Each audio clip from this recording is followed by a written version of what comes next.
नमस्कार, मैं हूं संजय शर्मा। आप देख रहे हैं 4 PM न्यूज नेटवर्क। गजब चल रहा है कुंभ में। प्रधानमंत्री जी 5 तारीख को आएंगे या नहीं आएंगे, अब ये विवादों में पड़ गया है। बड़ा तबका कह रहा है कि इतना भगदड़ मच गई, सैकड़ों लोग लापता हैं, परिवार के परिवार ढूंढ रहे हैं, वो जिंदा हैं मरे पता नहीं। प्रधानमंत्री जी और आ जाएं। प्रधानमंत्री जी का प्लान था इधर गंगा जी में डुबकी लगाएं, इधर गोदी मीडिया के चैनल हमको दिखाएं और दिल्ली के चुनाव में बल्ले बल्ले हो जाए। और अब ये सवाल हो रहा है कि अगर प्रधानमंत्री नहीं आते हैं तो क्या संदेशा जाएगा कि योगी का इंतजाम फेल हो गया? क्या दिल्ली अब चाहता है कि योगी का इंतजाम फेल हो जाए, इसकी नज़ारे दिखें देश को? वरना वो गोदी मीडिया तो प्रधानमंत्री कार्यालय के हरेन जोशी के इशारे के बिना एक लाइन नहीं लिखते थे जो चैनल, वो अब कुंभ के मौतों पे, लाशों पे, भगदड़ पे घंटों-घंटों शो करने लगे हैं। पहले दिन तो शो सिर्फ 4 PM ने किया था। पहला लाइव देश में 10 बजे केवल 4 PM ने दिखाया था। पहली बार लाशों का सच सिर्फ 4 PM पर आया था। तो अब क्या हो गया कि गोदी मीडिया के चैनल अचानक उनके अंदर कुंभ को लेकर जागृति आ गई कि नहीं भैया, अब हम सरकार की बैंड बजाएंगे। लोग कह रहे हैं कि बैंड भी अब दिल्ली के इशारे पे बजाई जा रही है, क्योंकि लोग मान रहे थे, पॉलिटिकल लोग, एनालिसिस करने वाले लोग मान रहे थे। आज मैंने अभय दुबे जी से पूछा शो में, अभय दुबे जी भी कह रहे थे कि अगर यह कुंभ बहुत अच्छा हो जाता तो योगी का प्रधानमंत्री पद के लिए दावा और मजबूत हो जाता। लेकिन अब क्या हाल है कुंभ का? टेंट सिटी में आग लगी परसों, पता चला वो पूरी टेंट सिटी इनलीगल बनी हुई है। यानी कुंभ के अंदर दर्जनों टेंट इनलीगल बने हुए हैं। अखबार में खबर छपी है। आप सोचिए भ्रष्टाचार का आलम। एक दो नहीं, दर्जनों टेंट लगे हुए हैं, पूरी टेंट सिटी बसी हुई है, इलीगल है, परमिशन ही नहीं है। मैं कहता हूं ना कि मेला अधिकारी विजय किरण आनंद, जिसने 6 साल पहले इस कुंभ में भ्रष्टाचार किया था, उसको फिर इस कुंभ का मेला अधिकारी बना के साबित कर दिया सरकार ने कि वो भ्रष्टाचारियों का संरक्षण दे रही है।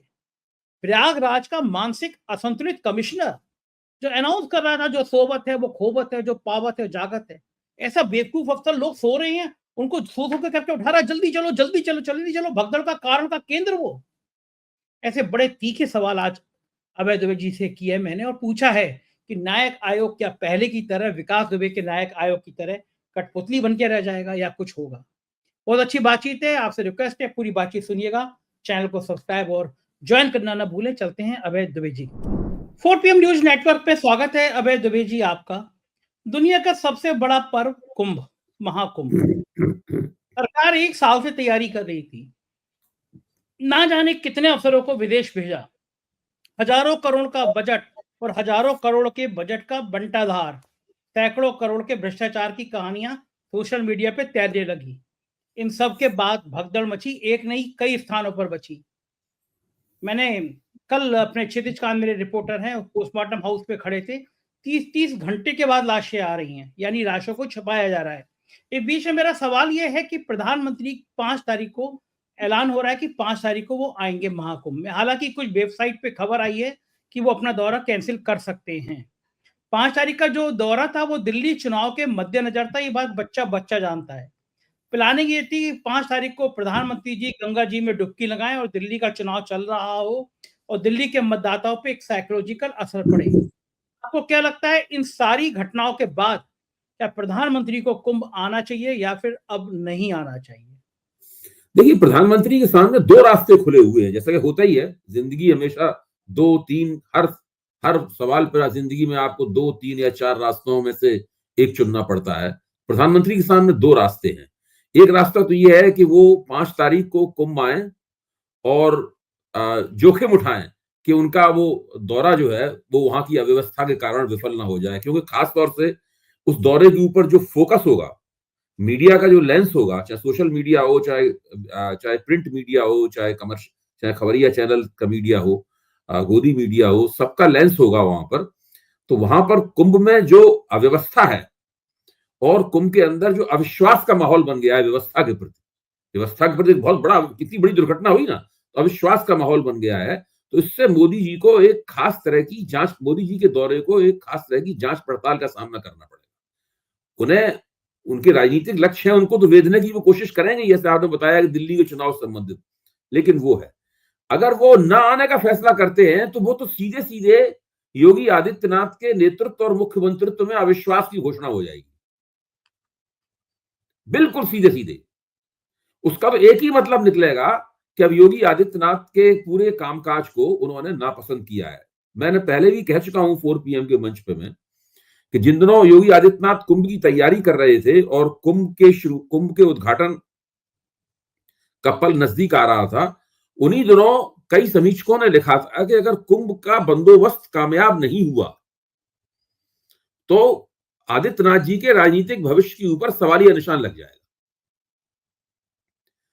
अब दिक्कत क्या है कि अब इस कुंभ के राजनीतिक कुंभ के पूरे बंदोबस्त को कितने नंबर दिए जाएं इस दुर्घटना के बाद में। गीता प्रेस का जो पूरा पंडाल बुरी तरीके से जल गया, उसके साथ में लाखों किताबें भी जल गई जो वहां बेचने के लिए या प्रदर्शन करने के लिए लाई गई थी। इसके बाद में अब कुंभ को कितने नंबर दिए जाएं। वहां पे जो VIP प्रोटोकॉल था, भीषण एवं भयानक, निहायत ही जन विरोधी, और इसमें जिसके साथ में आप कह सकते हैं कि बुद्धिमानी का कोई साया भी नहीं था उसके ऊपर, मतलब बुद्धिमानी से कोई संबंध नहीं था उसका। अब उसको कितने नंबर दिए जाएं कुंभ को। मैं तो ये कहूंगा कि कुंभ के पूरे, इसने क्या किया है कि कुंभ के पूरे आयोजन की एक नई जांच पड़ताल की स्थिति पैदा कर दी है। अब आप देखिए वो योगी जी उसका डैमेज कंट्रोल करने में लगे हुए हैं। डैमेज कंट्रोल का पहला कदम उन्होंने ये दिखाया जब वो कैमरे के सामने जज्बाती हुए। नंबर 1 बात, मुख्यमंत्री जज्बाती हो गए, ये बातें आई। दूसरा डैमेज कंट्रोल का कदम उन्होंने उठाया, उन्होंने न्यायिक जांच बैठा दी इसके ऊपर। अच्छा, न्यायिक जांच के दायरे में कौन आता है? क्या योगी जी या उत्तर प्रदेश का राजनीतिक नेतृत्व न्यायिक जांच के दायरे में आता है? भाई, जब दुर्घटना हुई, दुर्घटना के बाद में व्यवस्था में संशोधन का पहला कदम ये उठाया गया कि पूरा VIP प्रोटोकॉल कैंसिल कर दिया गया। यही तो हुआ। तो जो पहला कदम उठाया गया VIP प्रोटोकॉल कैंसिल करने का, जिसकी वजह से उनको इतनी बदनामी मिल रही थी और तमाम अव्यवस्था की जड़ में वही था। मेरा सवाल यह है कि वो VIP प्रोटोकॉल किसके कहने पर स्थापित किया गया था? क्या ये ब्यूरोक्रेट्स ने अपनी मर्जी से स्थापित कर दिया था VIP प्रोटोकॉल? किसके कहने पे? ये हो ही नहीं सकता था योगी जी ने न कहा हो VIP प्रोटोकॉल स्थापित हो गया हो। ये हो ही नहीं सकता कि राजनीतिक नेतृत्व ने न कहा हो और VIP प्रोटोकॉल स्थापित हो गया हो। यह असंभव बात है। तो जो पूरी समस्या की जड़ में है, कई कारण होते हैं एक दुर्घटना के, लेकिन जो प्रमुख बड़ा कारण है VIP प्रोटोकॉल, उसकी जिम्मेदारी किसके दरवाजे पे डाली जाएगी? वो तभी डाली जा सकती है जबकि न्यायिक जांच आयोग के दायरे में राजनीतिक नेतृत्व की भूमिका भी हो। राजनीतिक नेतृत्व, जो जांच आयोग क्या ये सवाल नहीं पूछेगा कि VIP प्रोटोकॉल किसके कहने पर स्थापित किया गया था? और VIP प्रोटोकॉल कई तरह के होते हैं। एक साधारण सा VIP प्रोटोकॉल भी हो सकता था, इसमें आम लोगों को, आम जो श्रद्धालु हैं उनको बिना परेशान किए हुए भी VIP वहां पे कर सकते थे। अच्छा, एक तो VIP प्रोटोकॉल, और दूसरे कुंभ को अमीर बनाम गरीब बना दिया गया। अमीरों का कुंभ बनाम गरीबों का कुंभ, बिल्कुल ठीक बात है। हाँ, ये बना दिया गया कुंभ को। ये क्या जांच नहीं करेगा न्यायिक आयोग? न्यायिक आयोग ये भी जांच करना चाहिए उसको। मुझे नहीं पता है कि उसकी न्यायिक आयोग का मैंडेट क्या है। मुझे नहीं लगता कि उसके मैंडेट में ये बातें हैं। न्यायिक आयोग केवल उस घटना है क्या, ये न्यायिक आयोग बड़ी चालाकी से बनाए जाते हैं और ये राजनीतिक औजार होते हैं न्यायिक आयोग। इनकी पूरी लगाम सरकार के हाथ में होती है और सरकार तय करती है कि इसको तेज रफ्तार जांच करनी है कि धीमी रफ्तार जांच करनी है, कब रिपोर्ट देनी है, कब रिपोर्ट नहीं देनी है। अगर न्यायिक आयोग ने रिपोर्ट बना के रख ली और मुख्यमंत्री का, अरे अभी से रिपोर्ट बना के रख ली, रिपोर्ट 6 महीने बाद जारी करना, एक्टिंग करते रहो जांच करने की, तो न्यायिक आयोग को पैसा खर्च होता रहता है सरकारी खजाने से और वो एक्टिंग करता रहता है जांच पड़ताल की। मैं तो बहुत से न्याय आयोग जानता हूं, वो बनाए इसलिए जाते हैं ये पूरे मामले पे जो एक बेरहम रोशनी पड़ रही है, उस रोशनी को कैसे बंद किया जाए, कैसे पूरे मामले को फिजिल आउट किया जाए, कैसे डैमेज कंट्रोल हो, जो नुकसान हो रहा है उसको न्यूनतम किया जाए, इसके लिए बनाया गया जांच आयोग है। अब देखिए, जांच आयोग केवल उस घटना, उस क्षण की जांच करेगा जिस वक्त वो दुर्घटना हुई। यानी कि जांच आयोग केवल रात के वक्त जो 1 बजे से लेकर और 3 बजे तक, या मतलब आप समझ लीजिए बस केवल उसी वक्त न्यायिक आयोग को ध्यान रहेगा उस वक्त क्या हुआ। जबकि वो दुर्घटना कुंभ में जो व्यापक अव्यवस्था है, बदइंतजामी है और बहुत ही भद्दे और फूहड़ तरीके से अमीरों की चापलूसी की जा रही है, सेलिब्रिटीज को उठा के कंधों पे बैठाया जा रहा है, इन सबका और वीआईपी प्रोटोकॉल लगा हुआ है, इन सबका संचित परिणाम वो दुर्घटना है। अब 3 तारीख को और एक बहुत बड़ा स्नान है। आप सोचिए 3 तारीख को मान ली कोई दुर्घटना हो जाए तो प्रधानमंत्री बिल्कुल नहीं आएंगे वहां पर। मैं बिल्कुल नहीं कह रहा हूं दुर्घटना होनी चाहिए, मैं बिल्कुल स्पष्ट कर देना चाहता हूं, मैं बिल्कुल नहीं चाहता कि कुंभ में एक भी दुर्घटना हो, एक भी व्यक्ति को जान माल का चाहे एक भी, मैं तो ये नहीं चाहता कि कोई श्रद्धालु फिसल के गिरे वहां पर। लेकिन जब मौनी अमावस्या के दिन दुर्घटना हो सकती है तो अंदेशे तो सब जगह है। ठीक बात है अभय जी। और मैं न्यायिक आयोग की बात कही आपने, उत्तर प्रदेश में दर्जनों न्यायिक आयोग बने हैं। जिस दिन ये घटना हुई, जिससे मैं गोदी मीडिया का कोई चैनल बोल नहीं रहा था, मैं 10 बजे लाइव कर रहा था, मैंने उसी दिन उसी समय कह दिया, सुबह ही कह दिया कि अब इसकी खाना पूर्ति के लिए एक न्यायिक आयोग बनाया जाएगा। ऐसा हाई कोर्ट का जज ढूंढ के लगाया जाएगा जो किसी काम का नहीं होगा, घर पे बैठा होगा, रिटायर हो रहा होगा, से कहा होगा देख अब हम तेरी कई महीनों की बढ़िया सैलरी का इंतजाम करेंगे, गनर मिलेगा, गाड़ी मिलेगी, घर मिलेगा, इसको लंबा खींच। और हमने ऐसे तमाम न्यायिक आयोग देखे हैं। वो ही रिटायर्ड जज जो हुक्म मेरे आका के तर्ज पर वही अफसर तैनात होते हैं। मैंने कहा उसके कुछ घंटों बाद ऐसे ही न्यायिक आयोग बना, जो बने हैं हर्ष कुमार साहब, उनकी सामान्य छवि यही है कि वो कुछ कोई तमाशा नहीं कर पाएंगे, उनके बूते की बात नहीं है। जो अफसर तैनात हैं वो गुलाम टाइप के मानसिकता के रहे हैं, उनके बूते की बस की बात नहीं है। आप सोचो ना, विकास दुबे की हत्या हुई थी, बच्चा जानता है कि लंगड़ा आदमी, हथकड़ी पहना हुआ आदमी पुलिस की पिस्टल लेके छीन के भाग गया और मार दिया गया, गाड़ी पलट गई, सब मीडिया को पहले रोक दिया गया। बच्चा जानता है। और सुप्रीम कोर्ट ने जैसी न्यायिक आयोग का गठन हुआ, सोशल मीडिया में लिख दिया गया कि ये तो फलाने बीजेपी नेता के भाई हैं जज साहब, ये तो विकास दुबे के मामले में क्लीन चिट दे देंगे। हुआ। मैं दावा कर रहा हूं कि अगर आज ईमानदारी से विकास दुबे के हत्याकांड की जांच हो जाए तो यूपी के वो जो तोपची अफसर मने भरते हैं वो जेल में दिखाई देंगे। लेकिन न्यायिक आयोग उत्तर प्रदेश में ऐसे हैं, ऐसी न्याय आयोग ये बना। इसकी हैसियत है ये पूछ ले कि विजय किरण आनंद जैसा भ्रष्ट अफसर जिससे पिछले कुंभ में घोटाला किया, वो कैसे बन गया इस बार मेला अधिकारी दोबारा। या ये पूछ ले रात के 1:30 बजे जो लखनऊ वहां का कमिश्नर है इलाहाबाद का, विजय विश्वास पंत, एकदम नाकारा टाइप का अफसर, वो माइक लेके कह रहा है जो जागत है वो पावत है, जो सोवत है वो खोवत है, चलो चलो जल्दी उठो, अमृत स्नान की वर्षा हो रही है, जल्दी उठो। उसने कहा पुलिस वालों ने कोचना शुरू कर दिया जो सो रहे थे। भगदड़ का कारण वही है, उसे जेल भेजा जाना चाहिए। लेकिन अफसोस ये कि अभय द्विवेदी जी घटना को आज 48 घंटे हो गए, एक भी अफसर वहां हटा नहीं है। हमने रात को वहां पे अपने क्षितिज को किया पोस्टमार्टम हाउस से, घटना के 30 घंटे के बाद लाशें आ रही थी वहां पे। तो लाशें कहाँ रखी गई थी 30 घंटे तक छुपा के? तो ये न्याय आयोग के बस की बात नहीं। और मैं लिख के दे रहा हूँ, दावा कर रहा हूँ, चैलेंज कर रहा हूँ, मैं क्षमा मांगूंगा अगर मेरी बात गलत हो जाए। 1 महीने का टाइम दिया गया है आयोग का।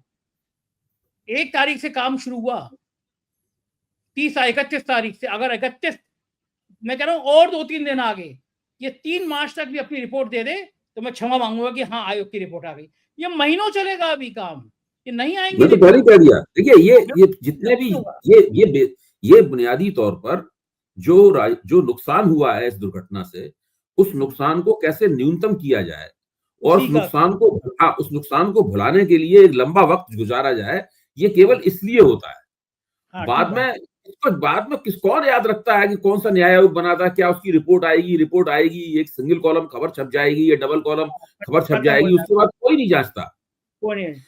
है क्या इसमें? 1 मिनट संजय जी, कुछ मीडिया की भी कुछ समस्या है इसमें, मेरे दिमाग में बात आ गई तो मैं आपके साथ साझा कर दूं। अभी आज सब अखबारों में खबर है, अश्विनी वैष्णव का एक वक्तव्य छपा है, पहले पन्ने पे खबर है सब अखबारों में और टीवी पे भी है, कि उन्होंने कहा है कि 4 से 8 महीने के अंदर अंदर भारत के पास अपना एआई फाउंडेशनल प्लेटफॉर्म बन जाएगा, अपना आर्टिफिशियल इंटेलिजेंस का चैटबॉट बन जाएगा और जो अमेरिका के ओपन एआई का जो मॉडल है उसके साथ मुकाबला करेगा। उनकी तस्वीर हर जगह छपी हुई है मोटे मोटे हरूफों में। अब हम लोगों को चाहिए कि इसको आज नोट करके रखें डायरी में, कि 31 तारीख को खबर छपी है, यानी 30 तारीख को ये बयान दिया गया है। और 4 से 8 महीने बाद पूछे कि भाई वो हुआ क्या, जो एआई का चैटबॉट का जो भारतीय मॉडल बनने वाला था, क्योंकि है क्या कि अमेरिका में वो डीप सीक एक मॉडल बन गया ना, सॉरी चीन के एक बिल्कुल युवा इंजीनियर ने एक डीप सीक मॉडल बना दिया है, जिससे अमेरिका में हंगामा मच गया है और वहां पर शेयर वेयर गिर रहे, मतलब बहुत बड़ी बात उसने कर दी है। एक बिल्कुल उसने एक मौलिक काम कर दिया है उस इंजीनियर। तो अब इनको भी प्रतियोगिता में कुछ बोलना है, तो इन्होंने भी अपना वक्तव्य दे दिया। मैं बहुत खुश होऊंगा अगर भारत अपना एआई का मॉडल बना ले, लेकिन क्या ये क्या क्या कल की खबर नोट करके रख लेनी चाहिए और 4 अभय महीने जी, बाद पूछना शुरू कर देना चाहिए कि 4 महीने गुजर चुके, 5वां महीना आ रहा है, कहाँ है भाई एआई का मॉडल आपका? अभय जी, हमने 2014 में नोट करके रखा था कि हमारे हम्म, पहले बजट पे, मोदी जी के पहले बजट पे कई 100 करोड़ रुपए आवंटित हो गए थे बुलेट ट्रेन के। हम्म, और मोदी मीडिया ने कहा था बस 1 साल बाद भारत की सड़कों पर बुलेट ट्रेन आएगी। हम्म, अहमदाबाद की दूरी, मुंबई की दूरी इतने घंटे में। कई 100 करोड़ आवंटित हो गए, 11 साल हो गए। पता नहीं वो बुलेट ट्रेन मोदी जी के घर से चलकर अशनी वैष्णव तक तो जाती है क्या? अंदर-अंदर चली जाती होगी, समय में हमें तो दिखती नहीं है। तो इनके बयान का क्या ही कहा जाए। तो खास बात लेकिन यह है कि इतना इतना महत्वाकांक्षी प्रोजेक्ट के ऊपर, बुलेट ट्रेन के ऊपर कोई मीडिया में सवाल नहीं पूछा जाता। कुछ नहीं पूछता कि कहाँ चलेगा अच्छा, दूर तक इसमें ये। है क्या कि हम लोग भी व्यंग करके रह जाते हैं, थोड़ा मजाक उड़ा के रह जाते हैं। इसके ऊपर थोड़ा जांच पड़ताल से एक वीडियो जारी किया जाना चाहिए इसके ऊपर। कोई बुलेट ट्रेन पे कितना पैसा किया गया था, कितना क्या क्या आज आज हमारी बुलेट ट्रेन किस दशा में है, मोदी जी उसमें कब बैठेंगे? हाँ, ठीक बात है। हम लोग कब हाँ, देखेंगे, वो कब बैठेंगे, हम कब ये देखेंगे। बहुत आसानी से ये तैयार हो सकता है। इसके हिस्टोरिकल फैक्ट्स के आधार पे एक एक प्रोग्राम बना के पेश किया जाना चाहिए, ताकि लोगों को पता तो चले कि हमारी जेब के जो सैकड़ों करोड़ रुपए उसमें डाल दिए गए हैं बुलेट ट्रेन में, वो किस हालत में है। उसकी पटरियां बन रही हैं, कि उसकी बोगियां बन रही हैं, कि उसका इंजन बन रहा है, उसका क्या बन रहा है अभी, बताइए कि कहां तक बन चुकी है और कब बनेगी। क्या-क्या बताऊँ आपको मैं। अब जैसे एक मैडम है, तान्या नाम है शायद उनका। हम्म, हमने ट्वीट भी किया उनका वीडियो। वो मोहतरमा कई बाउंसर के संग कुंभ के घाट पे खड़े होके कह रही है कितना सुंदर है, लोग कहाँ कह रहे हैं भीड़ है, ये तो सब खाली है। उनका कैमरा चारों तरफ खाली दिखाई देता है। हम भी चौंके, मोहतरमा कौन है मोहतरमा? ये अंतर्राष्ट्रीय नेता हैं या फ़िल्म एक्टर हैं? पता चला कि एक इन्फ्लुएंसर हैं और प्रभावी ढंग से अपनी बात कहने के लिए उनको यूपी टूरिज्म ने शायद उनको हायर किया है।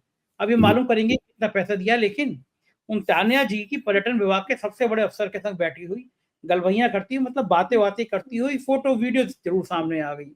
अब पर्यटन विभाग ने उन मोहतरमा के गुण के कारण उनको इतना एडवांटेज दे दिया, कोई बड़ी बात नहीं है, लाखों करोड़ों रुपए भी दे दिया हो। क्योंकि इसी पर्यटन विभाग ने उत्तर प्रदेश में एक ऐसा नेता, भारतीय जनता पार्टी के टॉप मोस्ट नेताओं के साथ उसके फोटो हैं, मेरे फ़ोन में हैं, इस फ़ोन में हैं उसके नेताओं के साथ फोटो। और वो एक कंपनी चलाता है आईटी की। अभय जी, बड़ी ज़िम्मेदारी के साथ कह रहा हूँ, शॉक्ड हो गया था। कम से कम 1 दर्जन महिलाओं के संग अश्लील फ़ोटो मेरे फ़ोन में हैं, भेजे किसी ने। वो नेता जो बड़े-बड़े बीजेपी के नेताओं के संग, और बीजेपी के एक बड़े नेता जो दिल्ली में बड़े एक्टिव है, उनके संग एक कंपनी भी चला रहा है और दर्जन भर महिलाओं के साथ उसके बहुत अभद्र अश्लील फ़ोटो मेरे में। उसको पता चला कि पर्यटन विभाग में बड़ा ठेका दे दिया गया। हम्म। उसको जल जीवन में एक बड़ा ठेका दे दिया गया। अब बताओ, जो आदमी इतना दुश्चरित्र है, इतनी महिलाओं के संग बड़ी, और खुद बनाए हुए हैं वो फोटो वीडियो। तो आप पर्यटन में वो तानिया जी जो हैं, जो बता रही थी कि बहुत ज़्यादा अद्भुत है, अलौकिक है, भीड़ नहीं है, अब वो भगदड़ में खुद फँस गईं और उनके सामने कई लोग मर गए, अब वो रो रही हैं। कह रही है मेरी मौत हो गई, बहुत ही परेशान हूँ, बिलख-बिलख के रो रही हैं अब आप। ऐसे मॉडल ला-ला के वहाँ पे कुंभ की ब्रांडिंग कराई गई है, मैं तो बिल्कुल माथा पकड़ लिया। क्या एक विवादित महामंडलेश्वर, मैंने पहले भी आपके शो में कहा है, जो अमित शाह पे जल चढ़ा रहे थे, यौन शोषण के आरोपी हैं। एक महिला के संग होली खेलते हुए बड़े अभद्र तरीके का वीडियो वायरल है। कंगना रनौत को हेलीकॉप्टर उड़ा रहे हैं, अखिलेश यादव पे तांत्रिक क्रिया कराते थे। उन सब वो आज बयान दे रहे थे टीवी पे कि योगी जी ने तो अद्भुत काम किया है। योगी जी की सराहना की जानी चाहिए। दूसरी तरफ से शंकराचार्य स्वामी अभिमुक्तेश्वरानंद जी कह रहे हैं कि योगी ने पाप किया है। इतने लोग मरे थे, मौत का सूचक लग जाता है, तो सन्यासी खाना नहीं खाता है। इतने मर गए थे और आपने स्नान करके हमें भोजन करा दिया, हमारा तो धर्म भ्रष्ट कर दिया। ये कुंभ जो है ना, वो आईआईटी बाबा, माला बेचने वाली एक लड़की, तान्या जी हीरोइन, अमित शाह पे जल चढ़ाते हुए महामंडलेश्वर।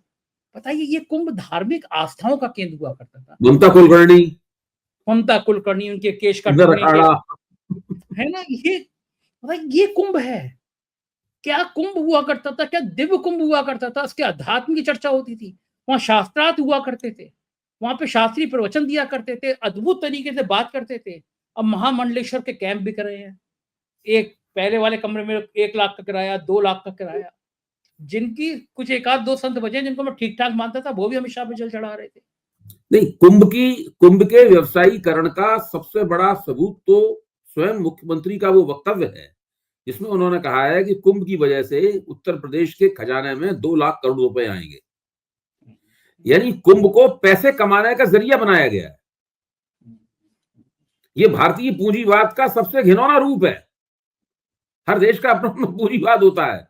भारतीय पूंजीवाद का सबसे घिनौना रूप है कि भाई कुंभ जैसे तीर्थ को, जो इतने साल बाद 144 साल बाद बताया जाता है कि आया है, उसके बारे में 2 लाख करोड़ रुपए उससे कमाएंगे। इसको खुद मुख्यमंत्री महोदय गर्व के साथ इसकी घोषणा कर रहे हैं। ना बाप बड़ा ना भैया, सबसे बड़ा रुपया। सबसे बड़ा रुपया। ये आध्यात्म के भौंडे व्यवसायीकरण का सबसे बड़ा उदाहरण है। अच्छा, एक बड़ा महत्वपूर्ण सवाल पूछूंगा अभय जी, आपको बहुत जानकारी होगी इस विषय में। जब भगदड़ मची, 3-4 बजे पता चल गया था कि दर्जनों मर गए हैं, हमने लाइव शुरू कर दिया, 10 बजे दिखाना शुरू कर दिया, लाशें आ रही हैं एम्बुलेंस से, किसी गोदी मीडिया ने कोई खबर नहीं चलाई।